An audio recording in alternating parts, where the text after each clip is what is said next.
You're listening to the Business for Good podcast, the show where you'll hear inspirational stories about companies making money by solving some of the world's most pressing problems. I'm your host, Paul Shapiro, and I'm glad you've joined us.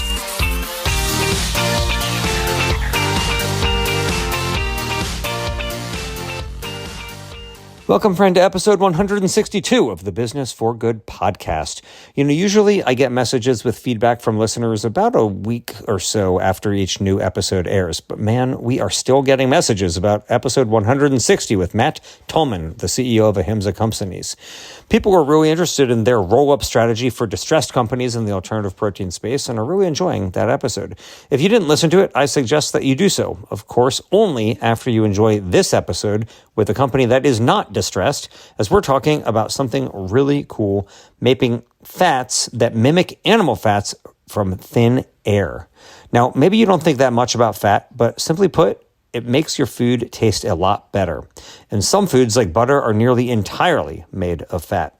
Well, what if the fat in your butter or your cheese or even your burger could be made without animals, without plants, without fermentation, and without agriculture at all?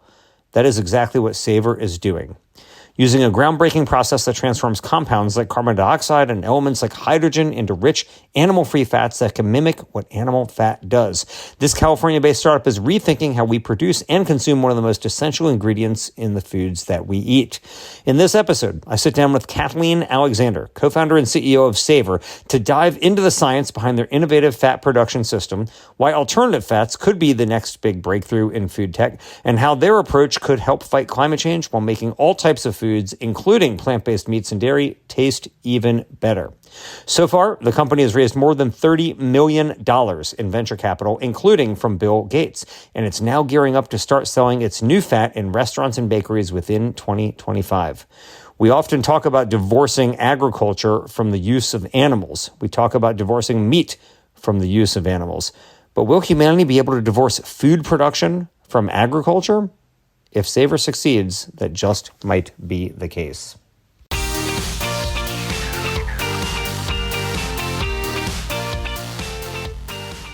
Kathleen, welcome to the Business for Good podcast. Hi, Paul. It's great to be here. It is awesome to be talking with you. Let me ask you, when you were a little kid, Kathleen, did you think you were going to grow up to make fat? Was that on your mind ever, thinking my profession is going to be making fat? The answer is absolutely no. It never once crossed my mind. Did you grow up loving science, though? Like, you have a very prestigious scientific background, a PhD from MIT. Did you grow up thinking, I love the environment and I want to do something to help the environment? Or were you more thinking, I love science, and then you later thought, I want to use science to actually help the planet? Oh, that is a great question. It's actually, I grew up loving the environment and actually was not so drawn into science as a kid. I did a lot of theater, a lot of other things, and it really was later in life that I just fell in love with science. What happened? Was there somebody, did you see Bill Nye the Science Guy, or were you like, was there something that happened that made you fall in love with science? I think there's a lot of people who care about the animals or they care about the environment, but they don't think, hey, I'm going to become a material scientist, right? They're like, oh, I'm going to go work at a nonprofit organization, or I'm going to go lobby for climate legislation or something. But you're like, no, I'm going to go get a PhD in material science. Like, what was the inspiration for you for that? Yeah, absolutely. So I actually went to college a couple of different times. I had to kind of take a running start at getting through that process. And the first time that I went to college, I went to the University of San Francisco. I was about 16 years old, and I knew that I really wanted to work on sustainability and kind of finding new ways for us to live sustainably on this planet. But I had assumed it was going to be from the perspective of kind of policy and advocacy. The high school that I had gone to didn't have much of a science and math program. So when I finished college, I had the kind of furthest I'd gotten in math was actually to study like trigonometry.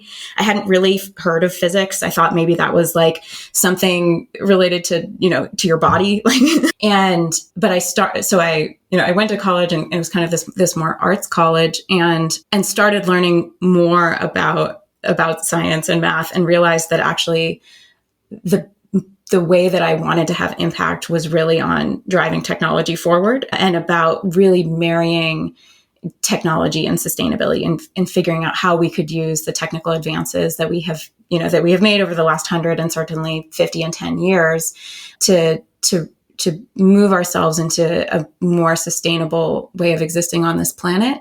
And the only problem was that I didn't have the background to be able to get that kind of degree. So most of the time, right, if you're going to get a college degree in something technical, you really have to have started on that work, like, in middle school, maybe high school. And so actually I dropped out of college that first time and went back to community college and kind of started over with a lot of the stuff that all of the people at the best kind of science schools learned in high school, and started kind of clawing my way through that material and learning. And in the process, actually, that's sort of, again, it was sort of this kind of mission orientation that brought me to doing that. But in the process, like as I started learning about all of the, hundreds and really thousands of years of human investigation of this little planet that we're on, that I really just became kind of more and more enamored of what science is, like at its core, right?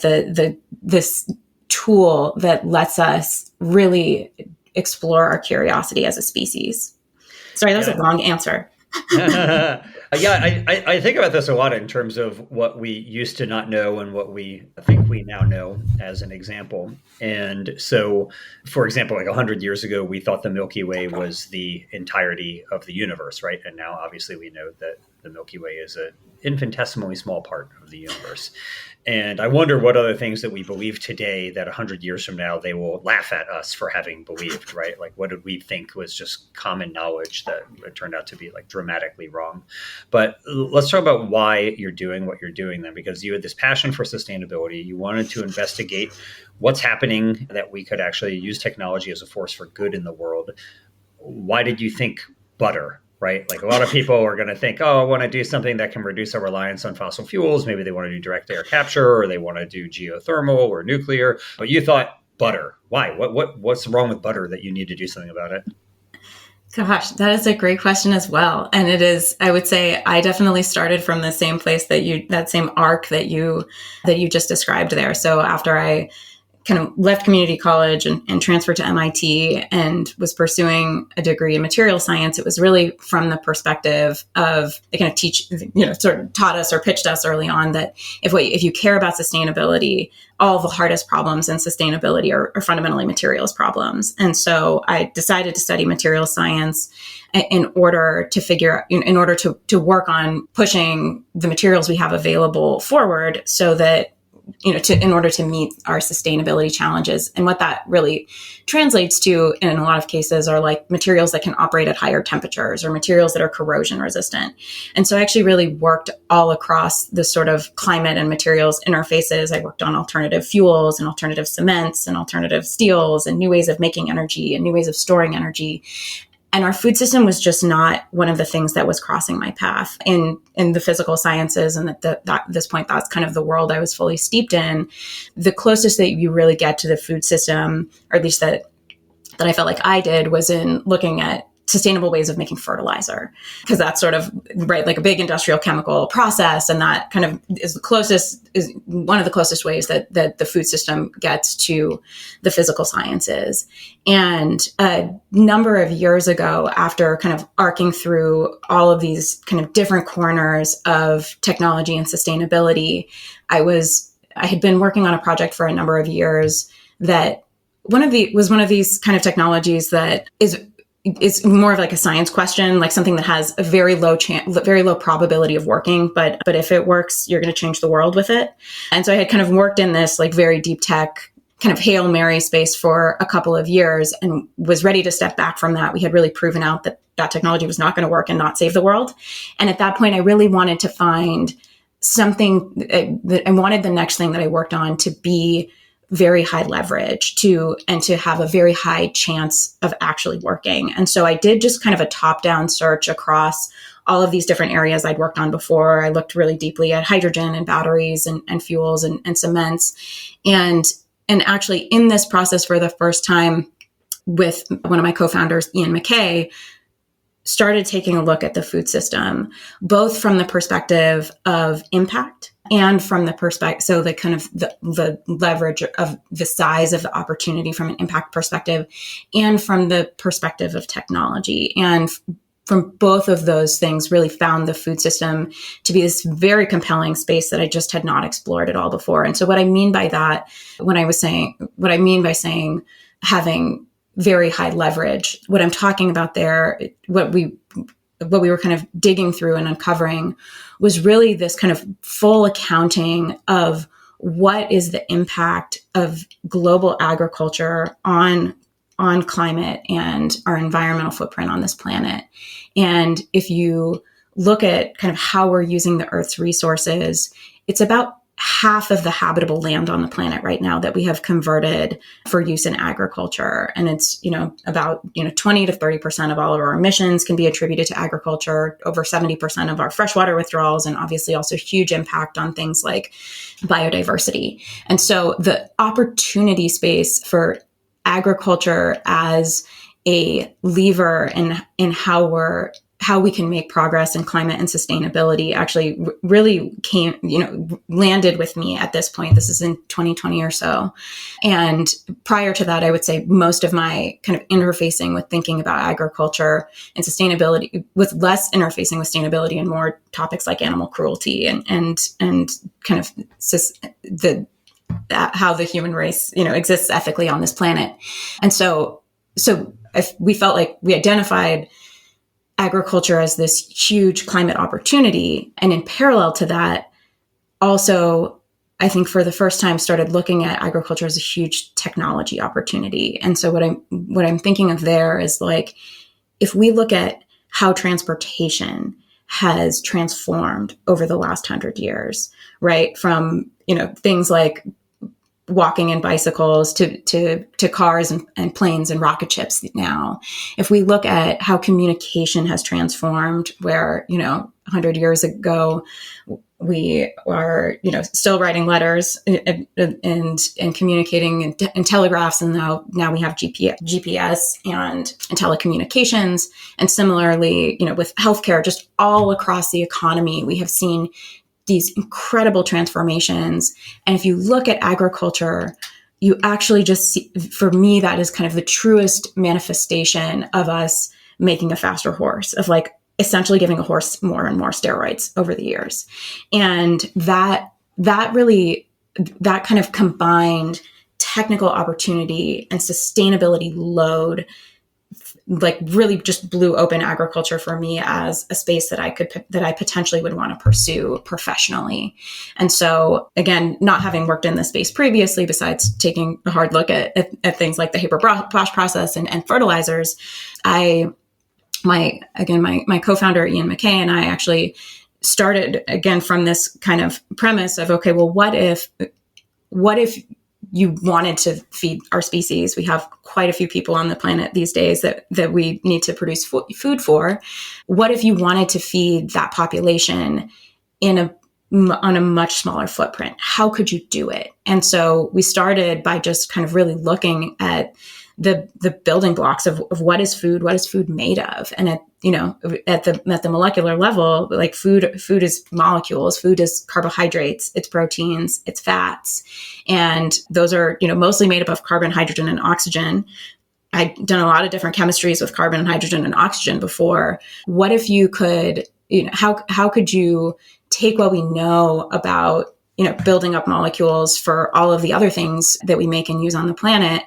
And what if we looked at food through that same lens? And so that actually took us to kind of drawing this big map of all the different ways that we could build up those molecules.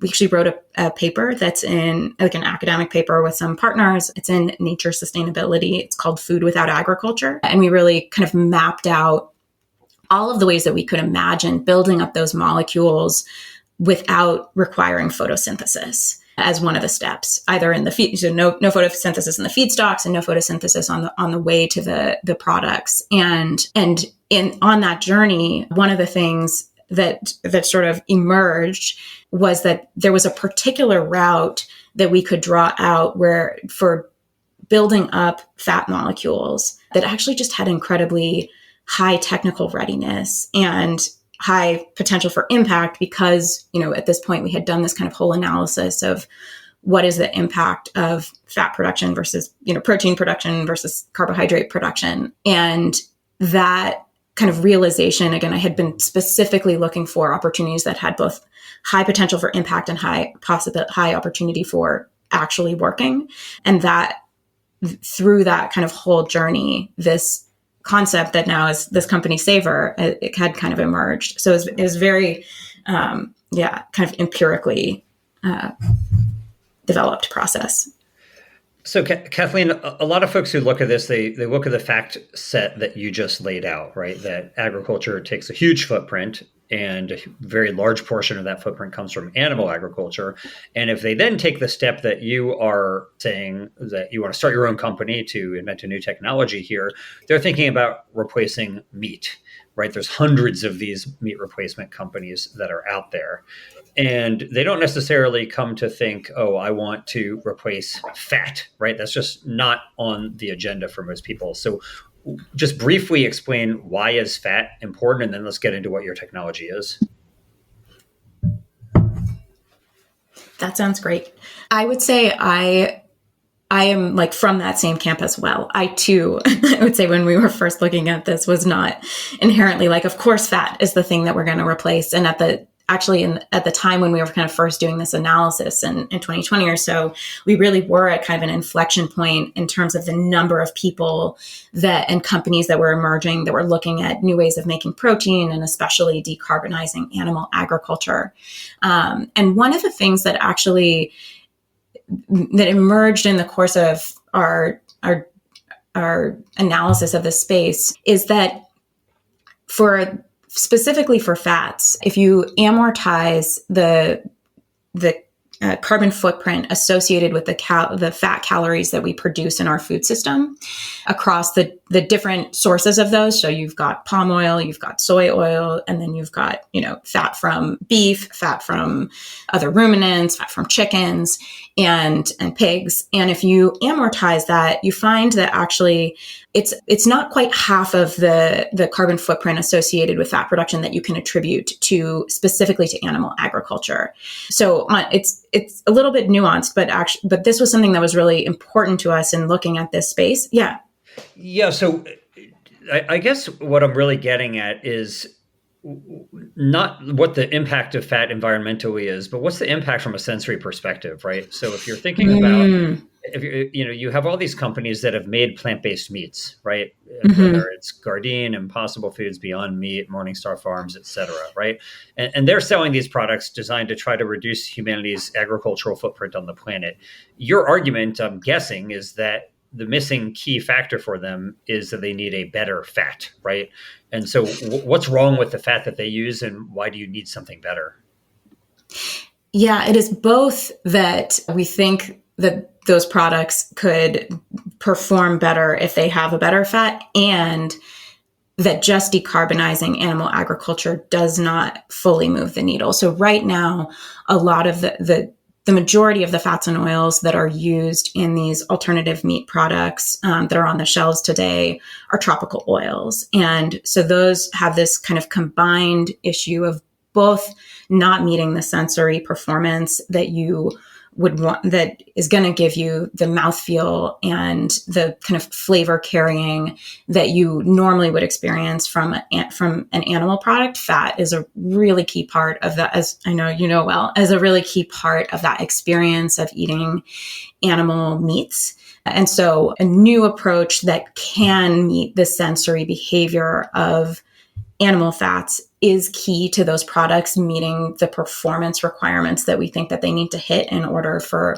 adoption to increase. And yeah, go for it. So what are those performance metrics, right? So if you think about why does a company like Impossible Foods use coconut oil in their burger? The reason is beef has a lot of saturated fat and they want to make it taste like beef. So they want a saturated fat. And that's why they use a coconut oil, right? As you mentioned, these tropical oils. There's not enough coconut trees on the planet, though, in order to supply that much coconut oil if they were to make a meaningful dent in the supply of beef. Right now, of course, plant-based meat is less than 1% of the total volume of animal-based meat.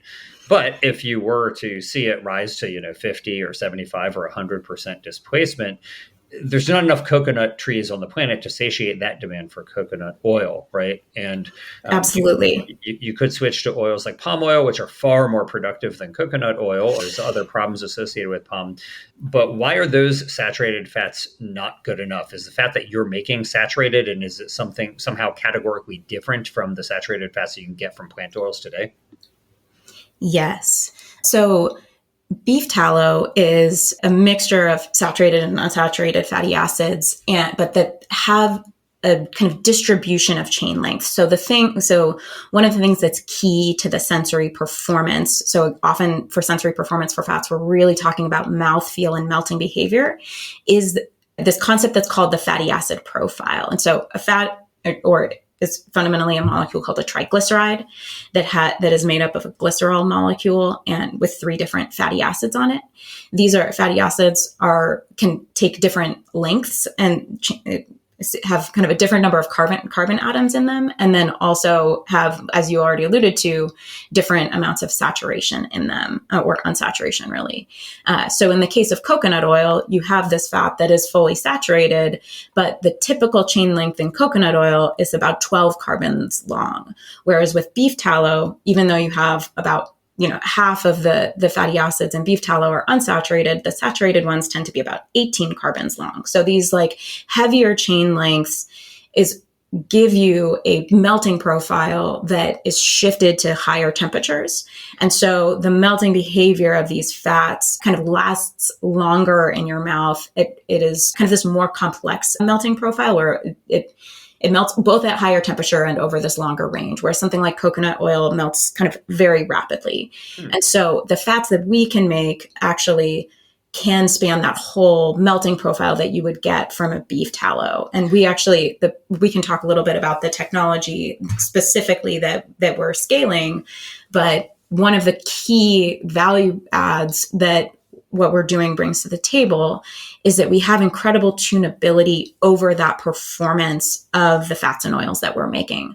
So I can make you a beef tallow equivalent that will melt like the tallow from a cow that has been fed corn, or I can even make you one that melts like the tallow from a cow that has been grass fed. So like just really tiny differentiations in that fatty acid profile can give you sensory performance differences. So just so I understand as a layperson here, you're saying the number of carbon atoms in that chain controls the melting point and basically the mouthfeel, and that I could tell a difference if I blind taste tested 18 carbons in a row and 12 carbons in a row, meaning beef tallow versus coconut oil. That's your claim, right? Exactly. And it's more than, and it's the combination of, so coconut oil is a little bit unique in that it's very homogeneous. It has almost pretty much just one chain length of carbon sitting in there as the majority. Beef tallow is much more complex. There is a lot of C18, there's some C12, some C14, there's some odd chains. So that complexity combined with it being weighted more heavily is really what you're experiencing. If we just gave you a fat made of stearic acid, that fatty acid with 18 carbons in it, that would not be a very pleasurable experience for you. It'd be kind of like very hard and waxy. And is it the case, out of curiosity, you're saying that you can tell the difference between fat from a grass-fed versus a corn-fed cow? Is that a matter of how many carbon atoms there are in that chain, or is it some other factor? Exactly. So a cow that is fed grass, it's the like microbial content in its stomach is a little bit different. And then the set of fatty acids that it then produces and stores as fat have a slightly different profile. And those actually typically wind up with, there's a couple of different differences, but one of them from a textural perspective is that it tends to give you a slightly waxier, longer melting, in this case, waxier in a good way, kind of longer melting profile. Yeah, I don't know if waxy is what I'm going for most of the time, but I do appreciate it. So let me. It's a food scientist word, sorry. Yeah. So let me describe your process to you in the way that I would try to describe it to a layperson like myself, and tell me when I get this wrong. Okay. So you're using a fat that is made from a thermochemical process, right? So you're not using precision fermentation. You're not growing animal cells. You're running a chemistry process, right? Not a biological process. You're running a chemical process that involves extracting CO2 from the air and hydrogen, and then heating them to form fatty acids, which are then processed into fats. Is that an accurate way of describing it? That is accurate. There are CO2 and hydrogen are some of the sources of carbon, hydrogen, and oxygen that you could use in our process. We're actually somewhat agnostic to where those come from. So there's certainly like more layers we could put on that description. But if you just want to totally distill it down, I think that was definitely a fair description. Okay.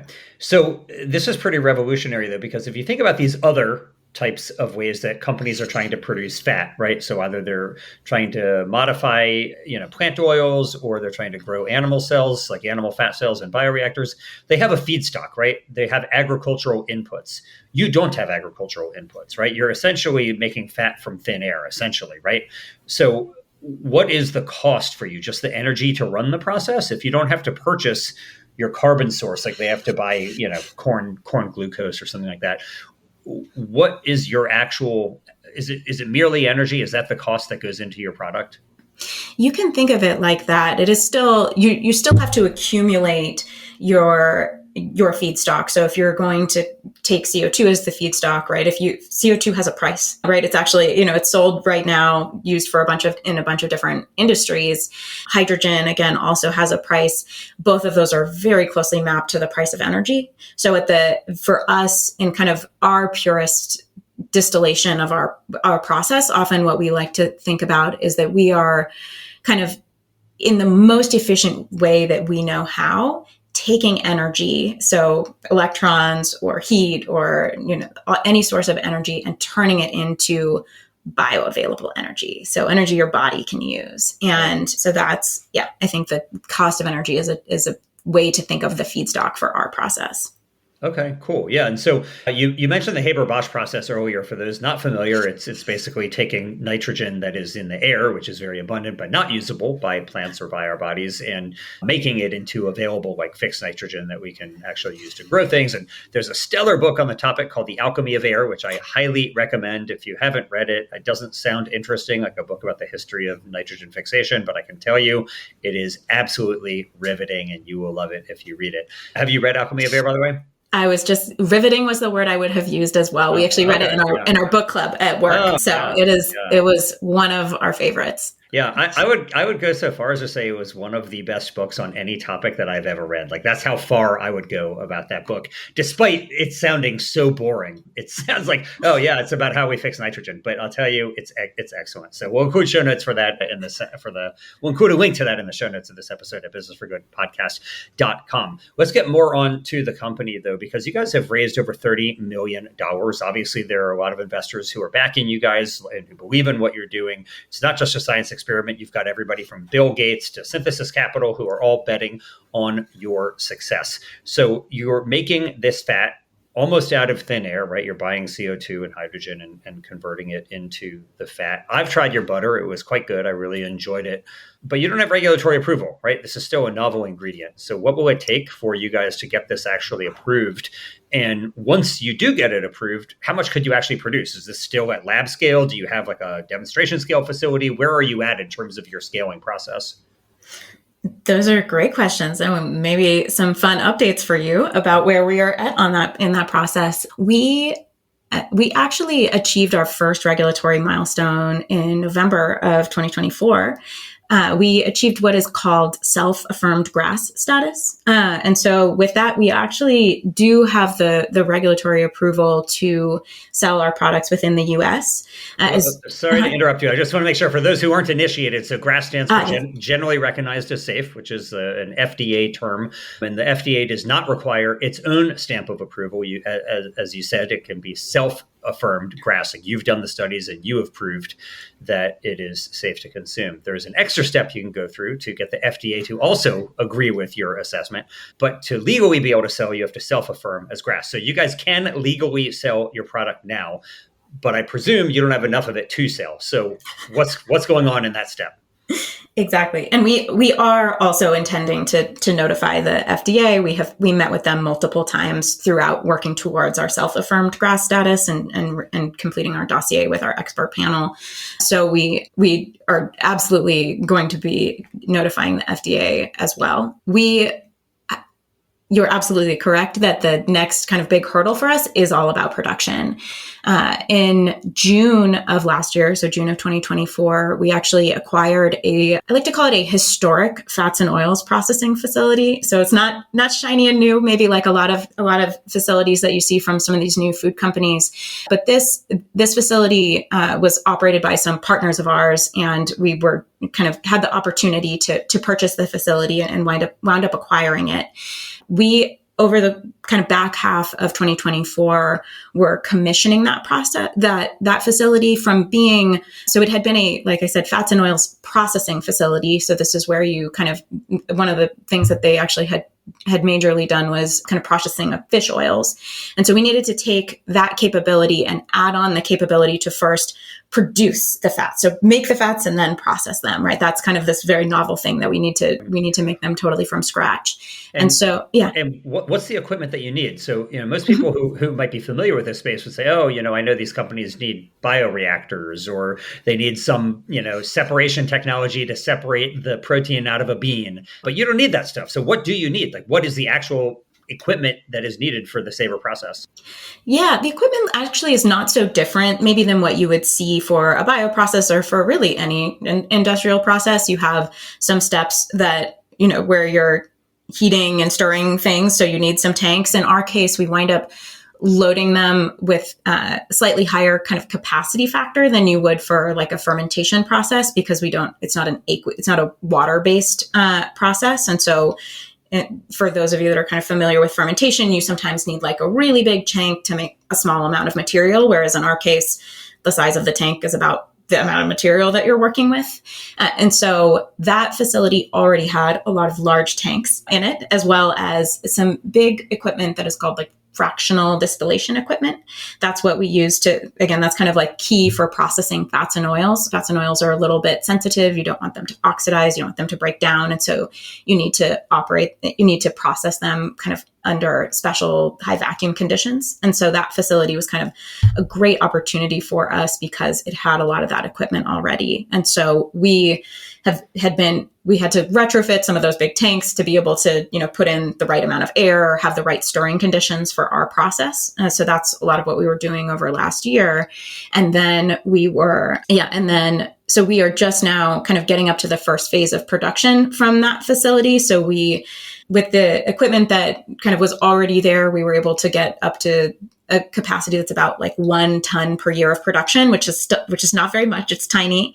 And then we had to bring in some additional equipment that will, in the second phase, get us to about 5 tons a year of capacity there.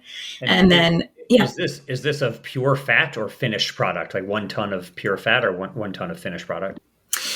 So of fats, for us, a lot of what we're making right now is butter. And we talked a little bit about that and can go into more detail about like why butter is the thing we're talking about the most right now, given that we can make tallow and we can make a palm oil and we can make all these other things.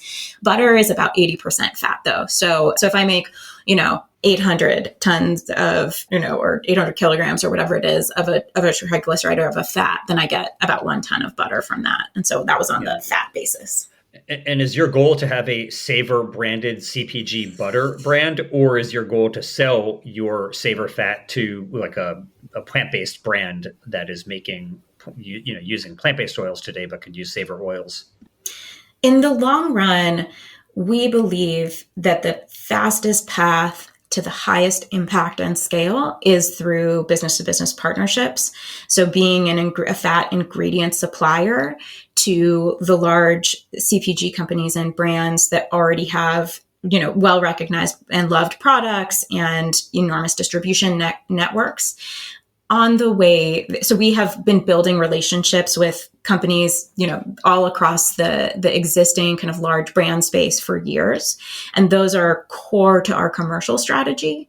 But we also think it's really important for us to share what we're doing, share the opportunity, both in terms of just the actual kind of deliciousness and performance of the products with people directly, as part, knowing that integration into a large brand is just a very long journey. And for a startup, you need to have kind of other milestones along your commercial path. And so the butter that we're bringing to market this spring actually is likely you're not going to see it like on shelves at the store, but will be, is a Savor specific finished product and butter, where we're bringing that to, bakeries and high-end restaurants and a number of places like that where you can try our finished product.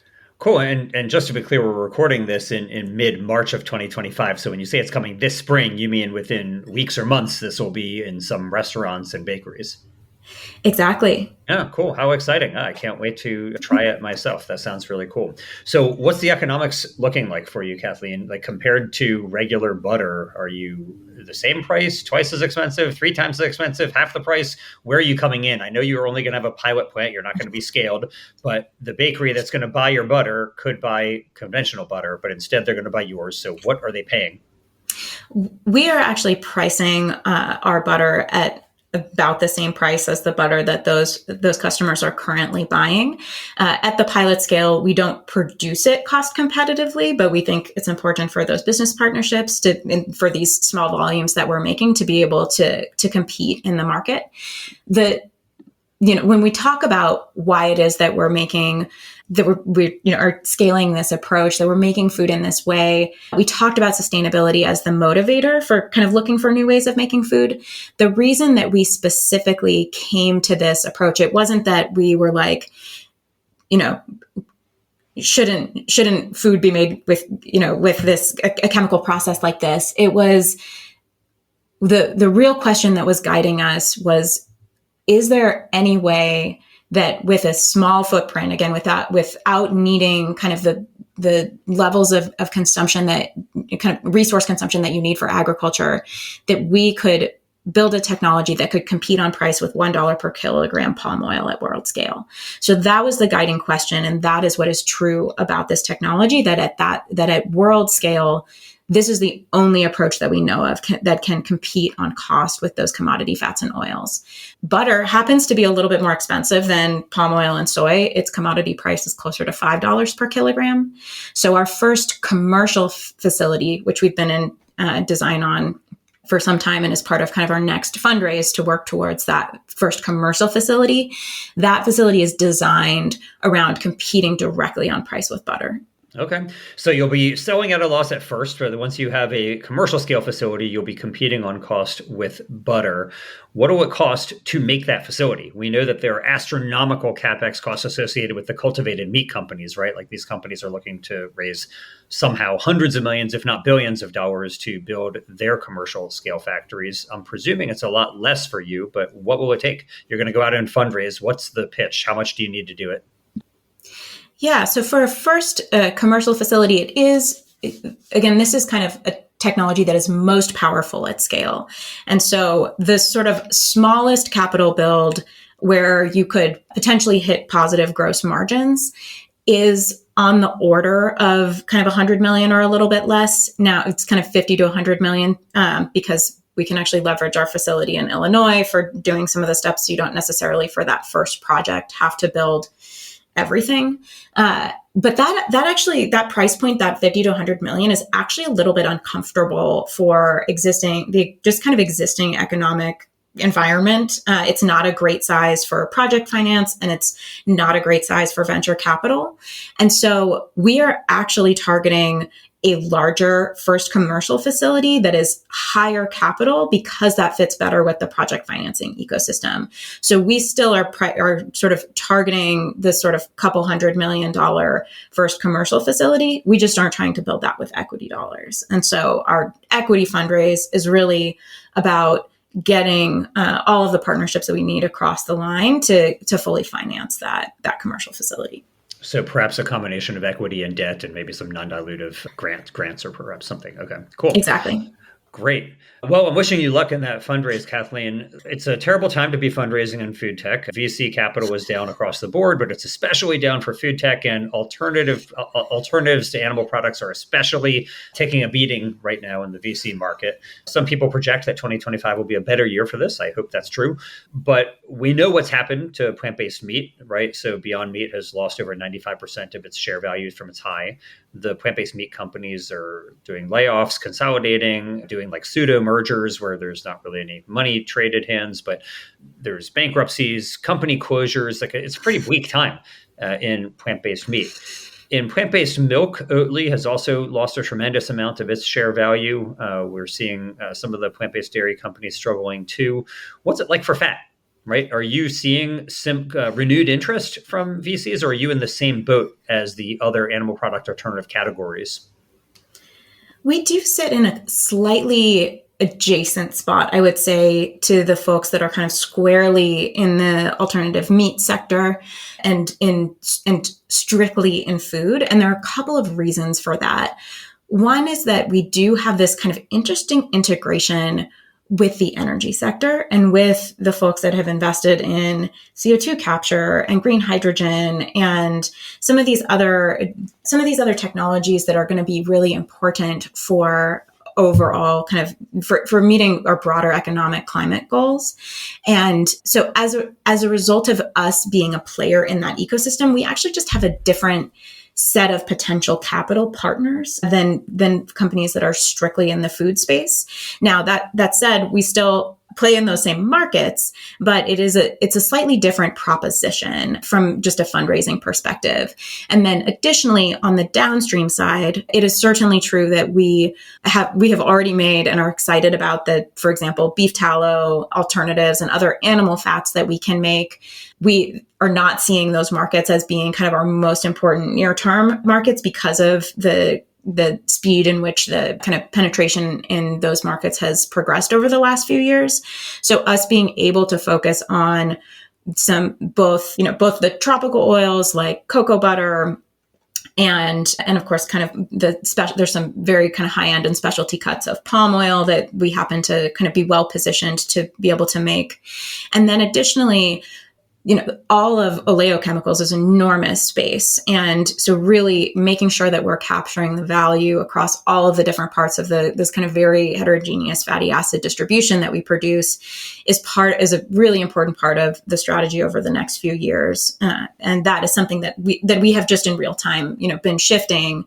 I would say, in 2022, when we were spinning out of an incubator and really founding Savor, the, tallow alternative was our assumed go-to-market at the time. And that's just something that has had to evolve, even though we still, from a mission perspective, think that we play an incredibly important role in that ecosystem and would like to be part of helping make those products better.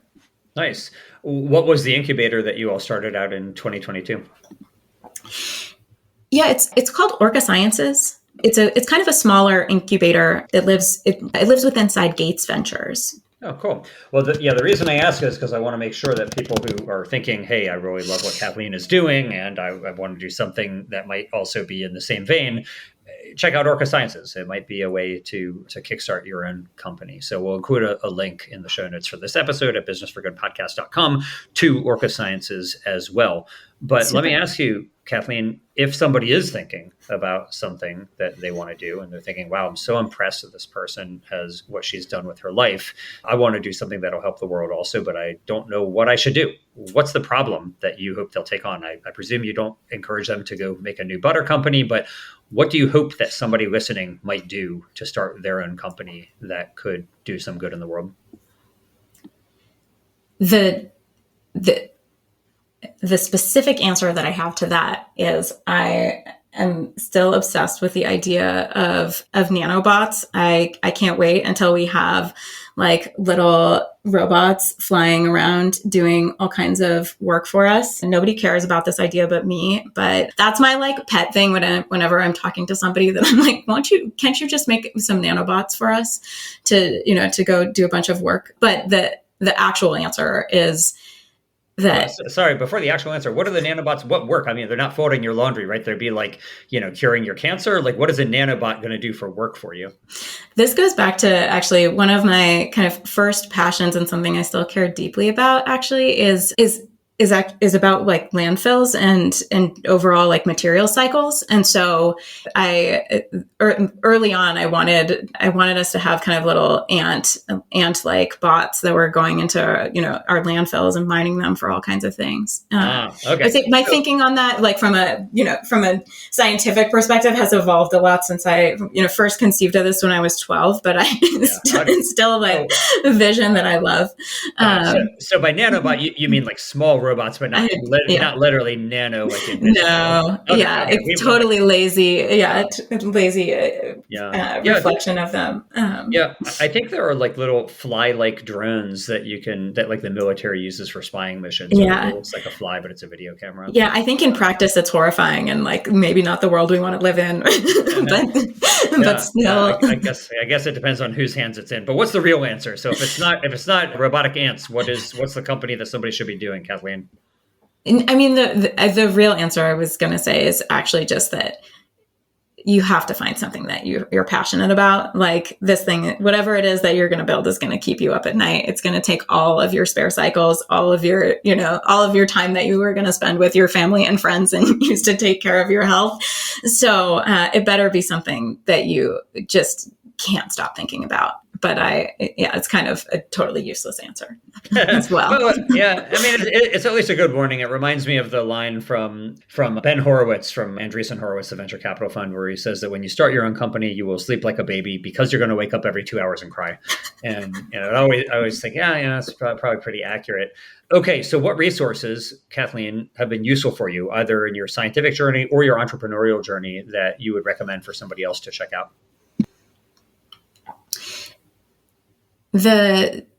When I was thinking about this, actually, the book Alchemy of Air was something that came to mind. It's just, and I think of that as being in just this category of books that are just so inspiring in terms of human innovation and our ability to, really solve problems on timescales that often, where we just don't have that many examples, but we have done it again and again. And so I think of Alchemy of Air as being one of the books that lands for me in that category. Another one actually that we read for our book club that I like to point people to, especially if they're thinking about developing a mental framework from which they want to, figure out what they're going to do, what they want to do next, or how to have an impact, actually, is Hannah Ritchie's book, Not the End of the World. She takes such a pragmatic view that, that cuts through all of the kind of politicized and cultural priors about what is, what moves the needle and what doesn't. And I think that is, if you're somebody that cares about impact, really setting your priors straight about where you're going to, what is going to move the needle is so important. And then the one other one that is not going to resonate with everyone, but that I'm going to say anyway, is there's this book called Long Life, Honey in the Heart. And it's by a guy named Martin Prechel. And who spent years in a Mayan community in Guatemala in the mountains. And it kind of goes through a lot of what does it mean to live to be a human and to live on this planet, and in ways that I found very powerful. And so those are various, very varied things that I would recommend. Cool. Well, as somebody who actually was recently in Guatemala, I look forward to reading that. It sounds up my alley. But I can also endorse Hannah Ritchie's book, Not the End of the World, which was a stellar book. I especially liked it because it affirmed my beliefs, and it's always good to read something that makes you feel even stronger in the beliefs that you have. But if you think that buying organic agriculture is better for the planet, just know that it is not, and that you should read this book among others to figure that out. So I look forward to checking that out, and more importantly, Kathleen, I look forward to getting to buy it at a restaurant or at a bakery, something that's going to have the Savor butter on it. It'll be a fun experience. I can't wait. And I wish you the best of success raising money to build that commercial scale factory as well. Well, thank you so much. This was super fun. Thanks for listening. I hope you found it useful, and if you did, please let the world know. Leave the show a 5-star rating on your favorite podcast app and share the episode with your friends. Who knows? Maybe you'll inspire one of them to be in the business of doing good themselves.